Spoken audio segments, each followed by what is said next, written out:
বাংলাদেশ জাতীয় সমাজ কল্যাণ পরিষদ কর্তৃক আয়োজিত সমাজ কল্যাণমূলক সংগঠনের ব্যবস্থাপনা ও কর্মীদের দক্ষতা উন্নয়নমূলক প্রশিক্ষণের নবম ব্যাচের সমাপনী অনুষ্ঠানের সম্মানিত প্রধান অতিথি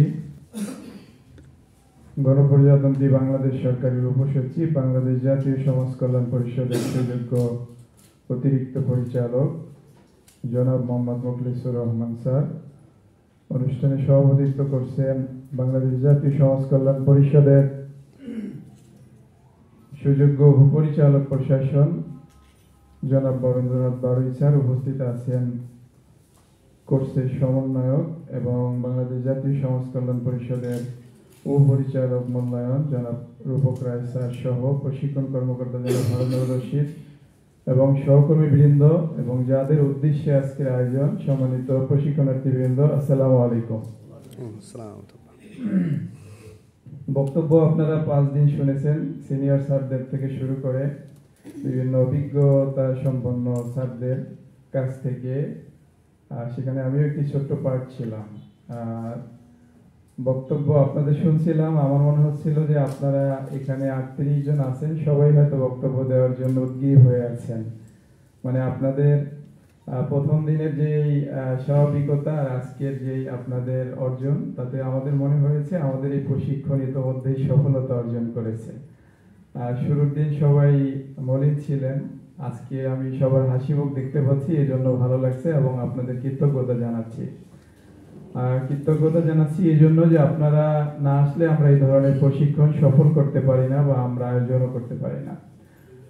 আপনারা বাংলাদেশের প্রত্যন্ত অঞ্চল থেকে এসে আমাদের এই প্রশিক্ষণ সফল করেছেন, এই জন্য আপনাদের প্রতি কৃতজ্ঞতা এবং শুভেচ্ছা জানাচ্ছি।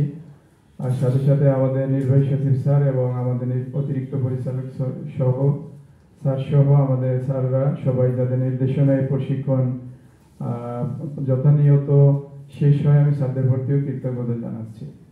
সম্মানিত প্রশিক্ষণার্থীবৃন্দ, আপনারা অনেক কথা বলছিলেন, আপনাদের অনেক আলোচনা এবং অনেকের সাংস্কৃতিক পর্ব ভালোই লেগেছিল। শুরুতেই যিনি কবিতা বলেছিলেন, এই কবিতাটি আমি আমার জীবনে শুনেছিলাম আমার নানির কাছ থেকে সর্বপ্রথম। সেটি হয়তো 2000 সালে বা তার কিছু পরে, যখন কিছুই বুঝতে শুনি, মানে আমাদেরকে কিছু শোনাচ্ছেন, সেই কবিতাটি উনি যদিও এখন আর জীবিত নাই, আমি ওনাকে স্মরণ করছি এবং যিনি কবিতা পরিবেশন করছেন তাকে কৃতজ্ঞতা জানাচ্ছি যে একটি পুরানো জিনিস আমাদের সামনে উপস্থাপন করেছেন। আসলে বাংলাদেশ জাতীয় সমাজ কল্যাণ পরিষদ আপনাদেরকে উজ্জীবিত করে থাকে। বেসিক্যালি আপনারা এই কাজেই অভ্যস্ত, নিজের খেয়ে বনের মশলা সমাজ কল্যাণমূলক কাজ করে থাকেন। আমি যথানিয়ত দুটি বিষয়ে অনুরোধ করতে চাই। প্রথমত, 5 দিনে অনেক বিষয়ের উপর ক্লাস হয়েছে, সবগুলি মনে রাখতে পারবেন না, এটাই স্বাভাবিক, বা আমরাও বিভিন্ন সময় বিভিন্ন প্রশিক্ষণে যাই, আমরাও সব মনে রাখতে পারি না। কিন্তু আপনার কাজের ক্ষেত্রে যেটি প্রয়োজন, সেইখানে যদি কোনো ধরনের পজিটিভ বা ইতিবাচক চেঞ্জ বা পরিবর্তন আনতে পারেন, তাহলে সরকারের অর্থ বিনিয়োগ বা সরকারের অর্থ ব্যয়, আপনাদের সময় শ্রম দেয়া এবং বাংলাদেশ জাতীয় সমাজ কল্যাণ পরিষদ যে 5 দিন ব্যাপী আয়োজন করে থাকে এবং এর ব্যাক এন্ডেও যে সময়গুলি দেয়া থাকে, সেই সময়গুলি সার্থক এবং সফল হয়েছে বলে আমি মনে করছি। নিজ নিজ জায়গা থেকে সমাজের দুস্থ, অসহায়, গরিব, প্রতিবন্ধী, পিছিয়ে পড়া প্রান্তিক জনগোষ্ঠীর জন্য জাতি, ধর্ম, বর্ণ নির্বিশেষে সকলের জন্য কাজ করবেন। আপনাদের যে উদ্দেশ্য, বাংলাদেশ জাতীয় সমাজ কল্যাণ পরিষদের সেই একই উদ্দেশ্য। আপনাদের পরিধিটি হয়তো একটু ছোট, বাংলাদেশ জাতীয় সমাজ কল্যাণ পরিধি একটু বড় পরিসরে বা সারা বাংলাদেশ ব্যাপী কাজ করে থাকে। এবং বাংলাদেশ জাতীয় সমাজ কল্যাণ পরিষদের মাঠ পর্যায়ে কোনো জনবল এবং কার্যালয় নাই। আমরা বা স্যাররাও বলে থাকেন যে আপনারাই আমাদের মাঠ পর্যায়ের জনবল এবং আপনাদের কার্যালয়গুলি আমাদের বাংলাদেশ জাতীয় সমাজ কল্যাণ পরিষদের কার্যালয় বলে আমরা বিশ্বাস করি। সেই জায়গা থেকে আপনারা আমাদের এই কার্যক্রম এবং আপনাদের নিজেদের যে কার্যক্রম, সেগুলি সুচারুরূপে আঞ্জাম দিবেন বা নিজেরা সেটি ছড়িয়ে দিবেন, সমাজের দুস্থ মানুষের জন্য কাজ করবেন। আমরা আলটিমেটলি একটি বৈষম্যহীন সুন্দর সোনার বাংলা দেখতে চাই, যেটি আমাদের সকলেরই স্বপ্ন, যার যার জায়গা থেকে। তো আমি আপনাদেরকে অনুরোধ করব যে আপনার পরিসরে যেটি প্রযোজ্য সেই অংশটুকু কাজে লাগিয়ে আপনি আপনার কাজগুলো বা সংগঠনের কাজগুলি পরিচালনা করবেন। আর দ্বিতীয়ত যেটি বলতে চাই যে আপনারা এখানে যারা প্রশিক্ষণ নিতে আসেন আপনাদের সংগঠন থেকে অনেকেই আগে পরেও আসেন বা এখানেও হয়তো দু একজন থাকতে পারেন যারা আগেও প্রশিক্ষণ নিয়েছেন। আমাদের এই প্রশিক্ষণের সার্বিক ব্যবস্থাপনার সাথে দিন দিন আমাদের মান উন্নয়ন হচ্ছে। স্যারদের নির্দেশনায় আমাদের অতিরিক্ত পরিচালক স্যার আজকের অনুষ্ঠানে প্রধান অতিথি স্যার অত্যন্ত শ্রম দিয়ে মেধা দিয়ে এটিকে ভালোবেসে চিন্তা করেন এবং বাকি স্যাররাও সেই জায়গা থেকে আমরাও সহযোগিতা করি।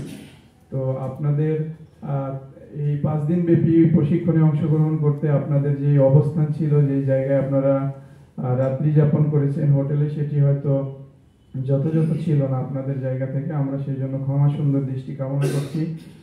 খারাপ জিনিসগুলি ভুলে গিয়ে ভালো জিনিসটি সাথে করে নিয়ে যাবেন। আর আমাদের আপনারা নিশ্চয়ই স্যারদের মুখ থেকে ইতিমধ্যেই শুনেছেন যে আমাদের 15 তলা ভবন হচ্ছে, সেখানে ডরমেটরি আছে। আগামী দিনে যারা এখানে আসবেন তারা হয়তো সেই সুযোগটি পাবেন বা আপনাদের মধ্যে থেকে কেউ কেউ সামনের দিকে এটি অ্যাভেল করার মতো সুযোগ আসবে। তো আমি সর্বশেষ আপনাদের প্রতি কৃতজ্ঞতা এবং ধন্যবাদ জানাচ্ছি এবং সমাজের যেই অন্ধকার আছে, সমাজের যেই পিছিয়ে পড়া মানুষ আছে তাদের জন্য কাজ করবেন এই আশাবাদ ব্যক্ত করছি এবং সকলে সুন্দরভাবে নিজ নিজ গন্তব্যস্থলে পরিবারের সাথে মিলিত হবেন আমরা সেই প্রত্যাশা করছি, নিরাপদে পৌঁছাবেন। সর্বশেষ যে কথা বলে শেষ করতে চাই, সকাল সাজে কাজের মাঝে নিত্য নিরবধি, দেশ আমাকে কি দিয়েছে তা না ভেবে যদি দেশকে আমি কি দিয়েছি সে কথাটা ভাবি, আমরা তবে পাবই পাবো আসল সুখের চাবি। আপনাদের সকলকে অসংখ্য ধন্যবাদ।